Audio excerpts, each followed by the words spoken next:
eles tinham tudo pra ser meus mocinhos favoritos, mas acabaram me decepcionando. Olá pessoal, no vídeo de hoje eu venho falar sobre os mocinhos de romances que eu pensei que seriam crushes literários, né, que entrariam ali pra minha lista de mocinhos favoritos, mas eles acabaram me decepcionando. E se você gosta desse tipo de vídeo, já deixa seu like aqui, compartilha ele com os amigos e se inscreve no canal se você ainda não é inscrito. Bom, gente, falando aquela frase que eu sempre falo, expectativa é igual paçoca, né, do nada ela se esfarela. Eu pensei que esses mocinhos que eu vou falar aqui pra vocês, eles iriam entrar pra minha lista de crush literário, os livros iriam ser favoritados, que eu iria amar eles completamente, mas não foi isso que aconteceu. E assim, eu sou bem sincera com vocês que os livros são maravilhosos. Alguns eu realmente não amei o livro, tá? Mas alguns os livros são maravilhosos. O problema é o protagonista mesmo, que em algum momento me decepcionou. E assim, não é nossa, que grande decepção. Alguns, tá? Alguns não é nossa, que grande decepção. Não, é uma coisinha pequena, mas o problema é que eles vinham sendo tão perfeitinhos ao longo do livro, que quando aconteceu o deslize, eu acabei me decepcionando. Já tem outros que realmente, já no início, eu não gostei. Já me decepcionaram, mas eu fui com grande expectativa, né? Fui achando que ia amar o livro, que ia amar o protagonista, porque eu já tinha visto em outros livros que ele aparece, e aí, quando veio a história dele, né, eu me decepcionei. E aí, isso acontece, né? Bora pra listinha. O primeiro mocinho dessa listinha é o Pedro, do livro Sempre Fui Teu. A capa vai ficar aqui. Olha, eu acertei, milagre. Esse livro é da Silvia Meirelles, né, autora nacional que eu falo bastante aqui no canal. Se eu não me engano, esse livro foi lançado ano passado e foi um presente do Dia dos Namorados. A Silvia, ela sempre lança, todo ano, no Dia dos Namorados, ela lança um livro que é um presente pra nós, leitores, né, que queremos ter um crush literário, que queremos um mocinho pra amar. E aí, quando ela lançou esse livro, ela prometeu que seria um mocinho perfeito. E pra mim, a gente falando lá no grupo, né, eu não sei se foi ela tirando onda com minha cara, provavelmente foi, ela me disse que talvez ele superasse o Marcondes, né, talvez ela até será se vem aí um novo Marcondes, porque eu amei o protagonista e até ano passado eu não tinha encontrado nenhum mocinho que superasse o Marcondes. Esse ano aí já temos vários mocinhos que conseguiram, né, não superar, porque jamais alguém superará o Marcondes, jamais, mas que eu amei tanto quanto o Marcondes. Já temos aí, só falta lançar o livro pra isso, né, pra eu poder falar quem é esse mocinho. E aí, quando o Pedro veio, eu fiquei com muita sede ao pote. Eu disse, meu Deus, vem aí o crush literário, o bambambam, o mocinho perfeito. E ele veio sendo perfeito até um determinado momento. Inclusive, eu devia ter avisado lá no início do vídeo, e eu não avisei, mas já vou avisar aqui que vai ter spoiler, porque eu vou falar o que o mocinho fez, tá? E aí é spoiler. Pra eu contar como que eu me decepcionei com ele, eu tenho que dizer o que foi que ele fez. E aí vai ser spoiler grande dos livros. Então, se você não leu esses livros, se você não gosta de spoiler, é melhor não assistir o vídeo, tá? Vai assistir outros vídeos aqui do canal e vai ler esses livros aqui, depois você vem comentar o que você achou desses mocinhos, tá bom? Então agora, bora voltar, e agora vai ter spoiler, tá? Bom, o Pedro, ele vinha sendo perfeitinho ao longo do livro todo. Só que em um determinado momento, ele acabou cometendo uma traição. Eu boto entre aspas por... Foi uma traição, gente. Não tem o que botar em aspas. Foi uma traição. Ele briga com a nossa mocinha aqui, tem uma discussão ali com ela, e ele vai pra um bar. E aí nesse bar chega uma mulher com quem ele já teve um rolo. E aí essa mulher não sabe que ele tá namorando, tá? E ele começa a beber todas. E ela pega ele meio ali que desprevenido e beija ele. Só que no início ele não recusa o beijo, tá? Ele não percebe que tá... na narrativa dele ali, né, na narrativa dele ali, ele disse que não percebe, que não percebeu, que não se tocou, que quando ele se toca, ele empurra ela. Tadinha. Tadinha, que barra. Mas, gente, deixou ela beijar, né? Deixou ser beijado e correspondeu ao beijo. Então, pra mim, foi uma traição, sim. E eu não consegui perdoar o protagonista depois de... Gente, guardei rancor no coração. Guardei rancor, não consegui. Tentei de todo jeito. Eu sei que ele depois faz de tudo pra que a mocinha perdoe ele. E ele é muito romântico, ele é muito fofo, mas não deu. Não deu. E eu sei que vocês vão me criticar depois, porque não sei quando é que vai sair, mas logo eu vou gravar um vídeo falando sobre os mocinhos que eu passei o pano, e vai ter um que eu passei o pano por causa de uma traição. Sim, eu sei, gente. Não tem nem justificativa, mas é o que aconteceu. Eu não consegui perdoar ele por causa desse pequeno deslize. Foi difícil pra mocinha perdoar também, tá? Não foi só eu, não. Nasceu que guarda rancor pro coração, não. O segundo mocinho dessa listinha é Thorne. Também não sei se eu tô chamando o nome corretamente. De O Amor de um Duque. Gente, esse livro, a mocinha é maravilhosa. A Julie, eu amo ela. E o Thorne tava sendo perfeito do início a metade do livro, não é ao fim. Quando chegou na metade do livro, de novo eu vou dar spoiler, vocês já sabem disso, né? A Julie, ela acaba se apaixonando por o Duque, né? O Thorne. A Julie é uma filha bastarda, né? É uma true love, e ela não sabe a origem ali, a sua origem, que são seus pais. Ela sabe que provavelmente é filho de alguém da nobreza que teve ela fora do casamento e não quis assumir a criança e acabou entregando ali pra Aite true love, né? Pra Aite dar um fim nas crianças, né? E a Aite acabou criando essas crianças, que são todas bastardas. Bom, a Julie se envolve com o Thorne e ela tem consciência de que ela nunca vai assumir o lugar da duquesa ali, que ele nunca vai pedir ela em casamento, que ela também não quer isso,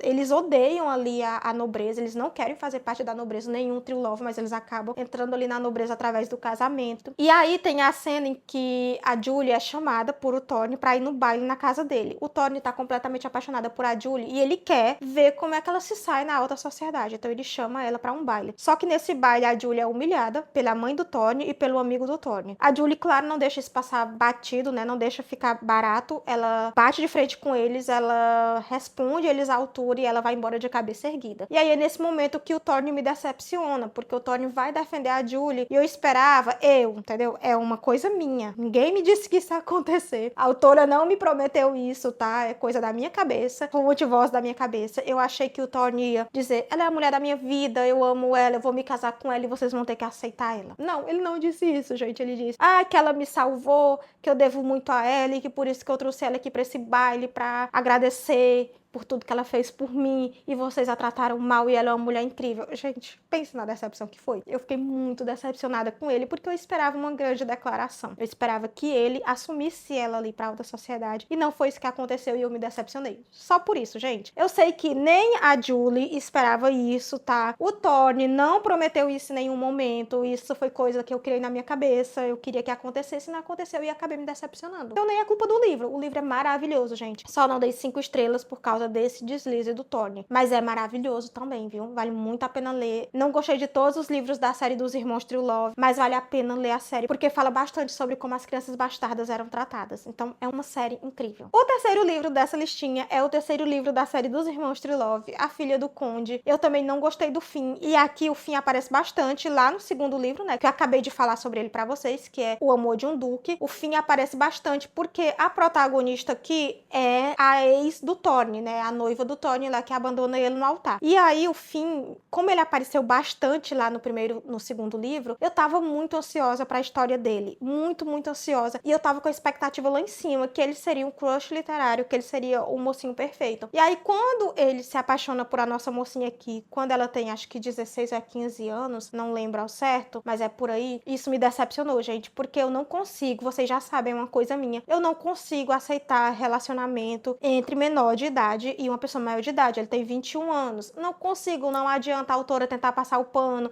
Que ele era novo também, que ele era imaturo também. Não, e mesmo sendo romance de época, eu sei que eu tô julgando o livro com os olhos da atualidade, que hoje em dia é que existe isso, né? Que existe maioridade, que existe adolescência, que existe infância, que naquela época não existia. Que a mulher com 15 anos, ela era colocada pra se casar. Eu sei de tudo isso, gente. E ela se casava até com homens muito mais velhos do que 21 anos, 24 anos. Eu sei disso, mas eu não consigo aceitar. Eu não consigo ler, me incomoda bastante. É muito difícil pra finalizar um livro assim. E esse daqui foi um desses livros que me decepcionou por essa questão e que me fez não gostar do livro. E muito menos do mocinho. Infelizmente. O quarto livro dessa listinha é Um Perfeito Cavalheiro, o Benedict, né? O Benedict é um mocinho aqui que me decepcionou. O Benedict não tem nada de perfeito cavalheiro. Foi até uma coisa que eu falei na resenha do livro quando eu falei perfeito cavalheiro de onde, gente? Eu nem sei se esse é o título original do livro, nunca fui pesquisar, mas eu não acho que o Benedict tenha sido um perfeito cavalheiro. E isso me decepcionou, porque eu realmente estava com muita expectativa. Eu achava que ele ia ser muito fofo, muito meigo, assim, muito carinhoso, muito protetor, e ele não foi. Assim, ele foi em alguns momentos. Mas quando ele propõe a nossa protagonista, que é a Sofia, para que ela seja amante, porque ele tá esperando por a mulher de sua vida, que é a dama mascarada, né? Aí foi onde veio a decepção. Eu me decepcionei muito, porque, tipo assim, ele tava esperando por a mulher de sua vida, né? A dama que tava de máscara, que ele não sabia quem era. E ele se apaixona por outra mulher,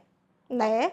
E aí, ele propõe que essa mulher, por ela ser empregada, por ela não ser da alta sociedade, por ela ser uma criada, ele propõe que ela seja sua amante. Tem como dizer que ele é um perfeito cavalheiro, gente? Não tem. Não tem. E é por isso que o Benedict entrou na minha lista, nessa listinha aqui, né, de mocinhos, que eu esperava que fosse amar e acabei não amando, né? E acabei me decepcionando com ele. É a vida. Em quinto lugar tá a Kim, de Black Storm, né? Gente, esse livro é maravilhoso. Maravilhoso mesmo, eu recomendo bastante. São 2 livros, né? Tem Black Storm, O Pirata e a Aia, que é nesse livro que o Akin me decepcionou. E tem Black Storm, O Pirata e a Amazona, que nesse livro o Akin se redimiu, tá? Ele comeu o pão que a Aia amassou, comeu o pão que a Silvia, a autora, amassou também. Então, ele mereceu ser redimido ali. Ele mereceu que eu voltasse a gostar dele ali. Mas crush literário aqui não é. E nesse livro aqui, no primeiro livro, né, que é Black Storm, O Pirata e a Aia, o Akin, ele não é um mocinho perfeito, tá? Em nenhum momento aqui ele não é um mocinho perfeito. Mas ele acaba se apaixonando por a Aia, sua prisioneira. Eu já disse em outros vídeos, né, que a Aya não se apaixona por Akin, que ela tem a síndrome de Estocolmo, nada a ver com paixão. O Akin, ele acaba ficando ali um pouco mais romântico, um pouco mais carinhoso, protetor. E a gente acaba passando um paninho ali no Akin, né? Achando ele fofinho, achando ele romântico. Mas aí, gente, tem a cena que é a cena do mastro. Não vou dar muitos detalhes dessa cena, mas o Akin acaba colocando a Aya no mastro pra ela ser usada por os outros marinheiros, né? Por os outros marujos ali do navio dele. E aí é nessa cena que o Akin foi de arrasta pra baixo, porque pra mim não dava mais pra defender ele, não dava pra gostar dele, e eu passei a detestar o Akin e a torcer pra que a Aya não ficasse com ele. Não queria nunca que a Aya ficasse com ele, que o final fosse dos 2 juntos ali. E é isso, foi uma decepção muito grande. Mas no livro 2, tá? No livro 2 a gente dá uma amenizada ali, porque o Akin, ele melhora bastante. Nesse livro a gente vê o Akin sofrendo bastante. Depois do mastro, né? Porque tem um motivo pra ele colocar a Aya no mastro. E, gente, a gente tá falando de um navio pirata, tá bom? E se passa no século XVIII, tá? Em 1700 e alguma coisa aí. Então, gente, é totalmente diferente. Era um navio pirata, eles tinham as leis deles, eles não respeitavam as leis fora ali do navio, né? Eles tinham as próprias regras e é isso. A pessoa fazia qualquer coisa, era colocada no mastro ali. Então, eu não consegui passar o pano para aqui, não consegui defender ele. Mas a maioria das leitoras entenderam completamente. É um livro incrível, incrível, incrível, incrível. Vale muito a pena ler. Mas eu não gostei do Akin nessa parte. A partir dessa parte, eu não consegui gostar mais dele. Em sexto lugar, tá Paixão Entardecer, né? O último livro da série dos Hathaway, da Lisa Caples. Gente, o protagonista aqui, que é o Christopher, ele não era lá grande coisa no início. Mas quando ele vai pra guerra e ele começa a trocar cartas com a nossa mocinha aqui, que é a... esqueci o nome dela, gente. Deixa eu ver aqui o nome dela, peraí. Beatrix. Que é a Beatrix, né? Eles começam a trocar cartas e, tipo assim, ele começa a ficar muito fofo. Ele manda o desenho de um cachorro e ele me conquistou naquele desenho ali do cachorro. Mas, né, depois eu me desanimei com ele. Por quê? Porque ele tem terrores noturnos. Ele volta traumatizado da guerra. Ele tem muitos problemas ali psicológicos pra serem resolvidos. Mas como é um romance de época, né, seria difícil resolver esses problemas, né? A gente sabe disso. E aí, eu não consegui mais gostar do mocinho. Eu tinha medo dele, eu tinha medo dele fazer alguma coisa que machucasse a nossa protagonista aqui. E aí foi isso, o livro todo com medo dele fazer alguma coisa contra a nossa protagonista. Não consegui gostar dele, não consegui amar o protagonista e muita gente ama esse livro, muita gente ama ele, mas pra mim não deu. Pra mim eu só consegui ter medo dele, só isso, não consegui gostar dele. E lá no início eu tava amando ele, mas acabei me decepcionando, mas eu sei que também não é culpa dele, né? Ele voltou traumatizado da guerra, o que ele tem é problemas mentais, ele precisava de ajuda. Não sei como seria a ajuda nessa época, né? Não fui pesquisar, porque eu sei que não existia nem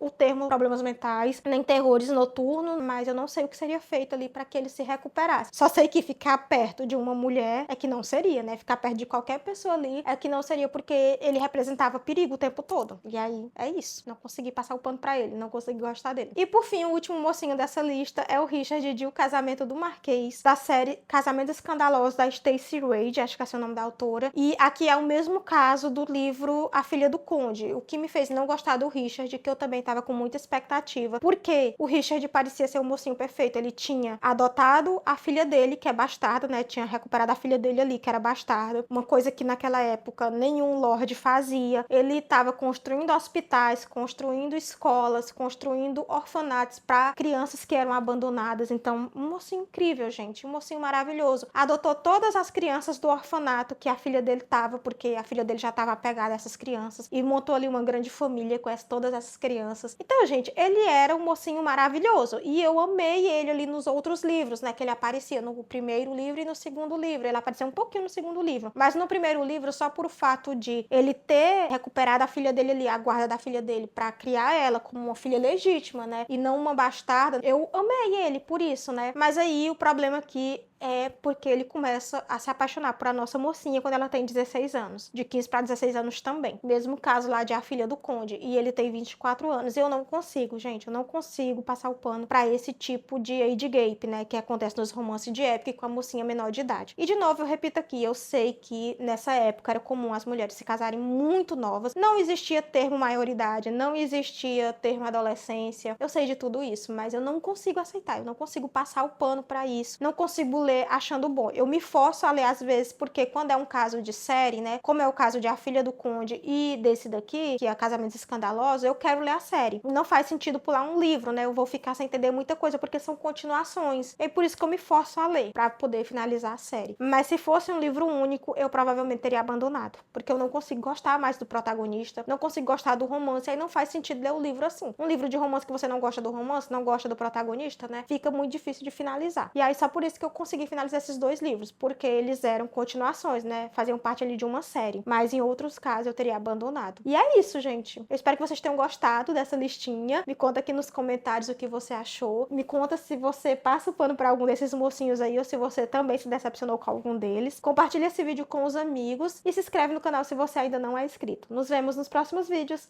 Tchau!